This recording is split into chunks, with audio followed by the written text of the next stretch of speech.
आज हम बात करेंगे कि मंदिर में रखा हुआ लोटा जल क्यों इतना महत्वपूर्ण है और उसे किस सही तरीके से उपयोग में लाना चाहिए। साथ ही हम ये भी जानेंगे कि मंदिर में लोटा किस धातु का होना चाहिए, क्या पीतल, तांबा या कुछ और। कई लोग इस बारे में अनजाने में गलतियां कर देते हैं और बाद में उन्हें पछताना पड़ता है। आज के प्रवचन में हम आपको बताएंगे कि इन गलतियों से कैसे बचें, क्योंकि इससे नुकसान हो सकता है। मंदिर में एक लोटा जल हमेशा सही तरीके से रखना चाहिए। अब बात करते हैं घर के दीपक की। क्या आपको तांबे, लोहे, पीतल, कांसे, स्टील या मिट्टी का दीपक रखना चाहिए? सही दीपक का चुनाव न करने पर भी घर में परेशानियां आ सकती हैं और दीपक की बाती का चुनाव भी जरूरी है।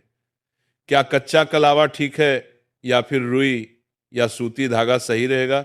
इन छोटी छोटी बातों की अनदेखी से पितृदोष, शनि दोष, काल सर्प दोष या गरीबी जैसी समस्याएं हो सकती हैं।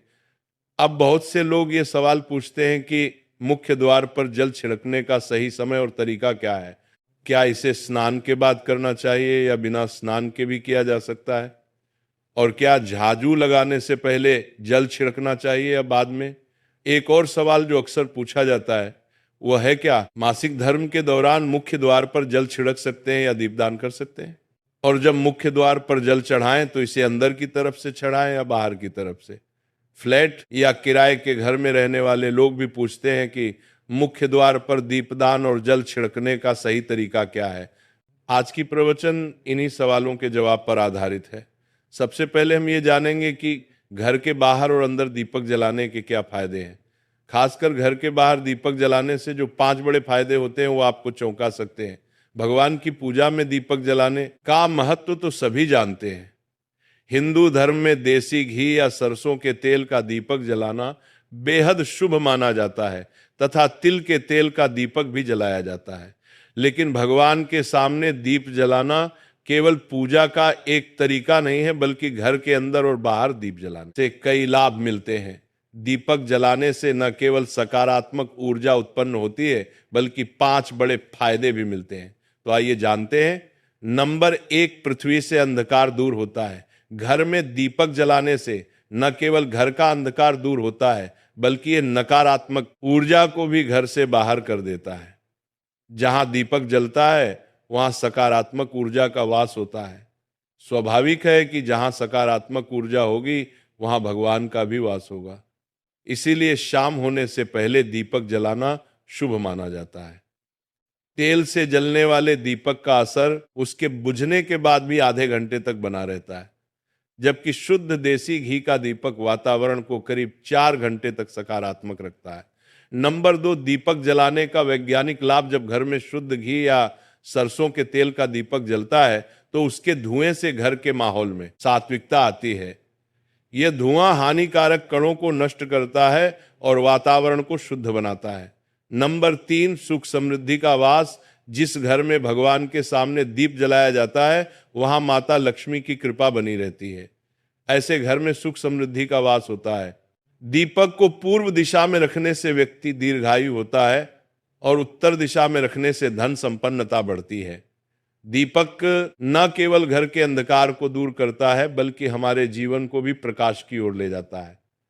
नंबर 4, बीमारियों को दूर भगाने में मदद। घर में दीपक जलाने से बीमारियां आसपास नहीं भटकती।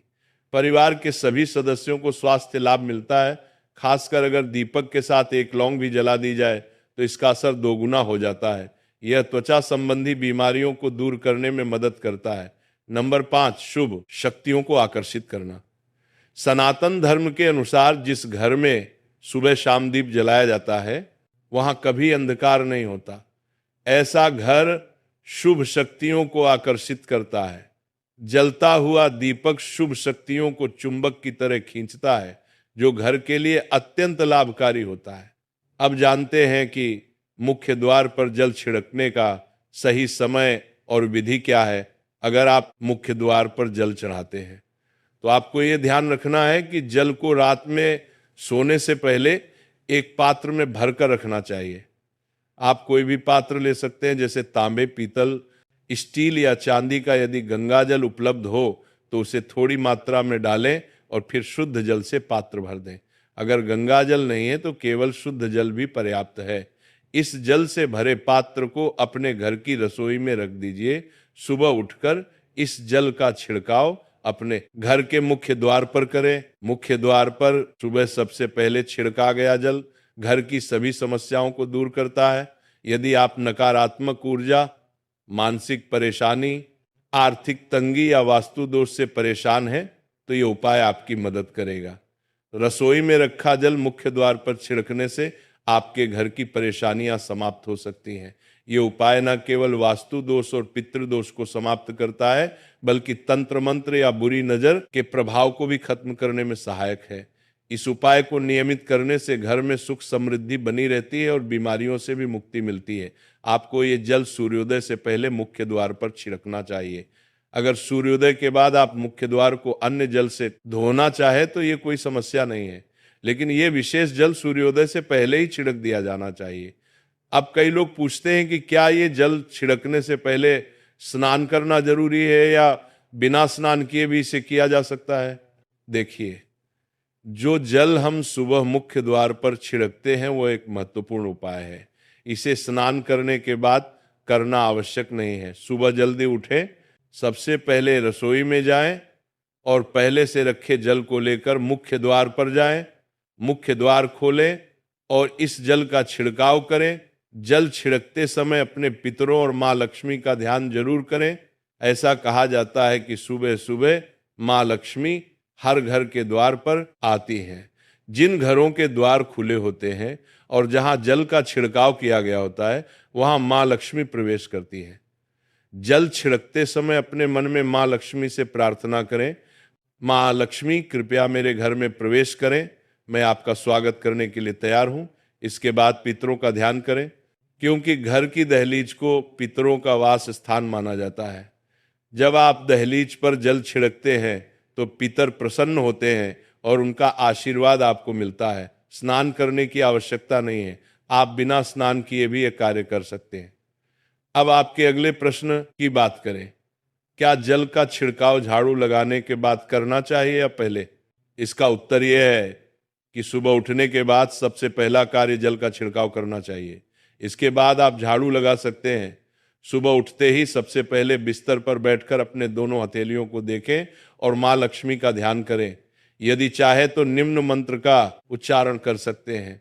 कराग्रे वस्ते लक्ष्मी कर मध्य सरस्वती कर मूल तू ब्रह्मा प्रभाते कर दर्शनम।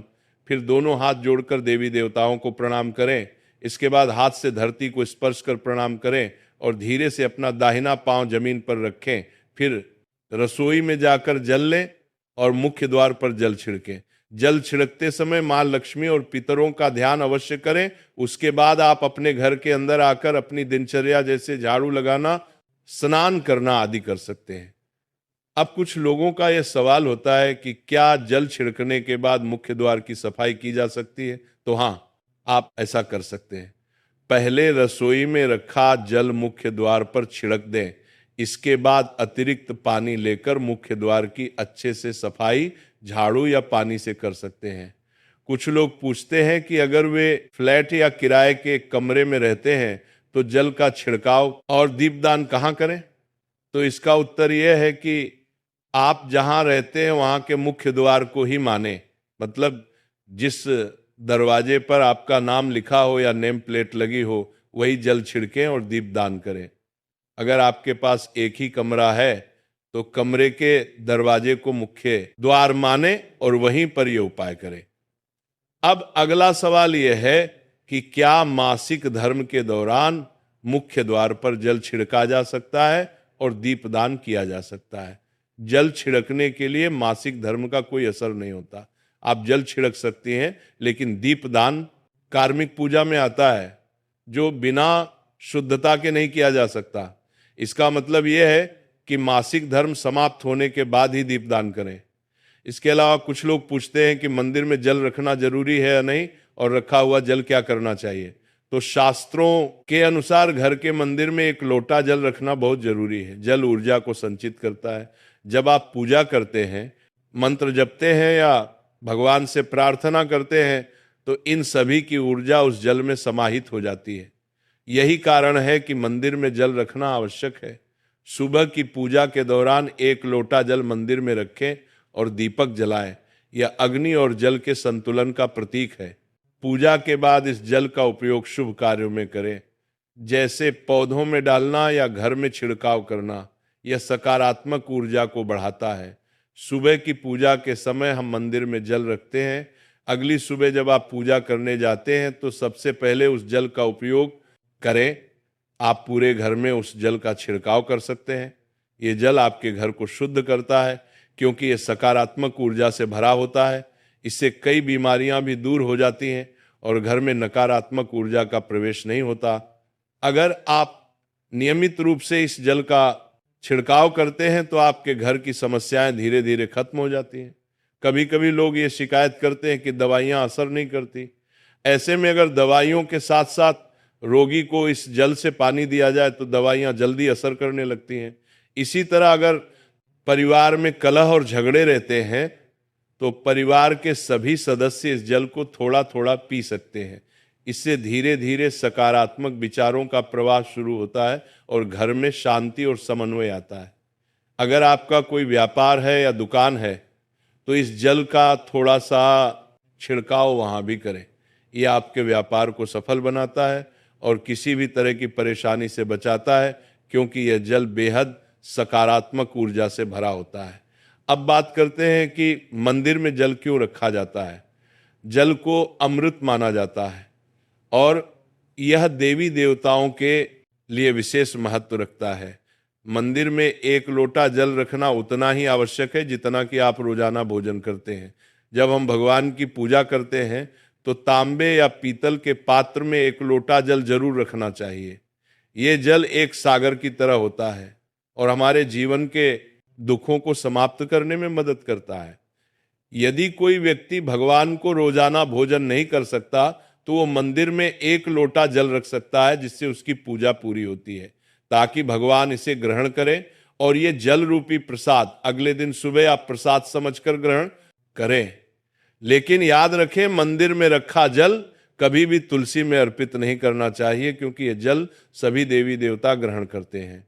हाँ, अगर आपके घर में लड्डू गोपाल या राधा कृष्ण हैं और आप 1 लोटा जल उनके लिए अर्पित करते हैं तो आप अगले दिन यानी सुबह के समय वो जल तुलसी में चढ़ा सकते हैं। मंदिर में रखा जल अगले दिन यानी सुबह अपनी आंखों को धोने के लिए प्रयोग करें। इससे आंखों की रोशनी बढ़ती है और आंखों की बीमारियां दूर होती हैं।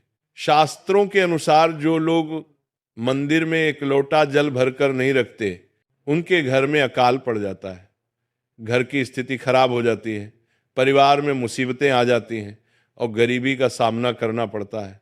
आप चाहे तो 1 लोटा जल में फूल आदि डालकर रख सकते हैं, जो बहुत शुभ माना जाता है। मंदिर में रखा जल का एक और उपयोग ये है कि इसे घर की रसोई में, खाना बनाने में या पीने में भी प्रयोग कर सकते हैं। लेकिन ये जल तभी इस्तेमाल करें जब आपके घर में सात्विक भोजन बनता हो। अगर लहसुन या प्याज का इस्तेमाल होता है तो इस जल का प्रयोग खाना बनाने में नहीं करें। इस जल को परिवार के सभी सदस्य थोड़ी थोड़ी मात्रा में पी सकते हैं और बचा हुआ जल आप घर के पौधों में डाल सकते हैं। ये जल व्यर्थ नहीं होता, इसके बहुत सारे उपयोग होते हैं। अगर हम सही तरीके से इसका प्रयोग करें तो ये हमारे जीवन की परेशानियां को सुलझा सकता है। मंत्रों से अभिमंत्रित, विप्तराम को मंत्रों से अभिमंत्रित जल बहुत शक्तिशाली होता है और हमारे घर के मंदिर में रखा जल देवताओं का आशीर्वाद होता है, क्योंकि वह हमेशा देवताओं के पास होता है। इस जल में सभी नकारात्मक शक्तियां समाहित होती हैं और अगर हम इसका सही प्रयोग करें तो ये हमारे जीवन में सकारात्मक परिवर्तन ला सकता है।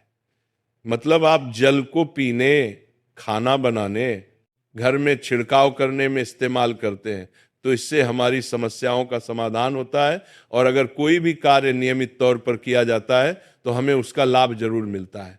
कभी कभी करेंगे तो उतना लाभ दिखाई नहीं देगा, लेकिन अगर आप नियम बना ले कि हर रोज उसी जल से घर में छिड़काव करना है, घर के हर व्यक्ति को थोड़ा थोड़ा पीने के लिए देना है, बचा हुआ जल पौधों में डालना है, दुकान पर छिड़कना है, व्यापारिक स्थल पर छिड़काव करना है, बच्चों की किताबें और तिजोरी में छिड़काव करना है, तो आपको निश्चित ही चमत्कार देखने को मिलेगा। इसी तरह से जो रसोई में रखा हुआ जल होता है, उसका छिड़का आप अपने घर के मुख्य द्वार पर रखें तो इसका लाभ बहुत जल्दी दिखाई देगा। लेकिन इसे अपने रूटीन में शामिल करना होगा और प्रतिदिन नियम से ये कार्य करना होगा, तभी आपको लाभ मिलेगा। कई लोगों के सवाल होते हैं कि मंदिर में रखा जल जब हम अगले दिन उठाते हैं तो उसमें कभी कभी कीड़े मकोड़े पड़ जाते हैं, तो क्या हम उसे ढक सकते हैं? हाँ, आप उसे पूजा के बाद किसी प्लेट या कटोरी से ढक सकते हैं। जब आप अगले दिन उस जल को उठाएंगे तो वो बिल्कुल शुद्ध और साफ सुथरा होगा। आप इस जल का प्रयोग किसी भी कार्य में कर सकते हैं। जब भी आप घर के मुख्य द्वार पर जल छिड़काव करें तो गणेश जी का मंत्र ओम गणपतये नमः जरूर बोलें, और जो हमने आपको वीडियो में बताया है उसे ध्यान से समझकर अपने घर के मुख्य द्वार पर जल का छिड़काव करें। अब जानते हैं कि दीपक किस पदार्थ का होना चाहिए, लोहे का, तांबे का, पीतल का, कांसे का, स्टील का या मिट्टी का। आखिर घर में कौन सा दीपक रखना शुभ माना जाता है? अगर गलती से भी घर में गलत पदार्थ का दीपक रखा है तो पूरा घर अस्त व्यस्त हो जाएगा, कंगाल हो जाएगा और बर्बाद हो जाएगा। देखिए, स्टील के दीपक में पूजा करने से घर में शनि को नाराज किया जाता है। लोहे के दीपक से भी पूजा नहीं करनी चाहिए क्योंकि इससे घर में गरीबी आ जाती है। बाजार में लुभाने के लिए कांच के दीपक भी आ गए हैं, लेकिन बिल्कुल भी गलती से भी घर में कांच का दीपक ना लाएं, नहीं तो राहु केतु आपके घर में आ सकते हैं और घर बर्बाद हो सकता है। कांच का दीपक शनि और राहु को नाराज करता है। तांबे का, पीतल का और मिट्टी का दीपक धन की देवी लक्ष्मी को आकर्षित करता है। घर में कोई भी अन्य प्रकार का दीपक लाना सही नहीं माना जाता। पीतल और मिट्टी के दीपक को शुभ और मंगलकारी माना जाता है क्योंकि यह शनि और राहु केतु को प्रसन्न रखता है। साथ ही मंगल ग्रह का भी असर कम करता है। कच्चा कलवा और रुई से जलने वाला दीपक सर्वोत्तम होता है। जो लोग सूती धागे से हाथ पर बांधने वाली बाती तैयार करते हैं उनके घर में समस्याएं और गरीबी आ सकती हैं। रुई और कच्चा कलवा का दीपक ही शुभ माना जाता है। अब जानते हैं मंदिर में घंटी क्यों बजाई जाती है? शंकर के मंदिर में घंटी बजाने का उद्देश्य क्या है? तालियां बजाई जाती है। शास्त्रों के अनुसार जब भी आप मंदिर या घर में घंटी बजाते हैं तो शिव महापुराण, लिंग पुराण और विष्णु पुराण में कहा गया है कि घंटी का नाद करते ही जितने तीर्थ हैं, साधक जो साधना कर रहे हैं, जप और तप हो रहे हैं, जितने दान किए जा रहे हैं, उन सभी पुण्यों का फल उस समय आपके खाते में जमा हो जाता है। अब मंदिर में ताली बजाने का महत्व भी समझें। जब लोग भजन कर रहे होते हैं, साधना में होते हैं, अभिषेक कर रहे होते हैं या पूजा में व्यस्त होते हैं तो 3 बार ताली बजाने से उनका पूरा पुण्य हमारे खाते में आ जाता है, जिससे हमारा भाग्य उज्जवल हो जाता है। एक महत्वपूर्ण बात यह है कि घर में गरुड़ घंटी का नाद करना बेहद शुभ माना जाता है, मगर बच्चों को खेल के तौर पर घंटी नहीं दी जाती क्योंकि घंटी का नाद करते समय सभी का पुण्य हमारे खाते में आ जाता है। इसलिए घंटी का नाद केवल पूजा और भजन के समय ही करना चाहिए, इसे खेल खिलौने के रूप में न ले। मंदिर में घंटी बजाने का तरीका भी महत्वपूर्ण है। यह हमेशा प्रेम और श्रद्धा से बजानी चाहिए, न कि जोर जोर से। कई बार लोग मंदिर का पट बंद होने के बाद भी घंटी बजा देते हैं, जिससे पाप लगता है। अगर भगवान मंदिर में विश्राम कर रहे हैं तो उसे समय घंटी बजाना घोर पाप माना जाता है। मंदिर बंद होने पर घंटी को रस्सी से बांध दिया जाता है ताकि वह न बजे।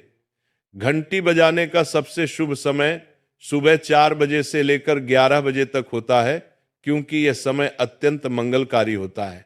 इसके अलावा शाम 6 बजे से रात 11 बजे से पहले भी घंटी बजाई जा सकती है। रात 12 बजे के बाद मंदिर के पट बंद कर दिए जाते हैं और देवी देवता विश्राम करते हैं।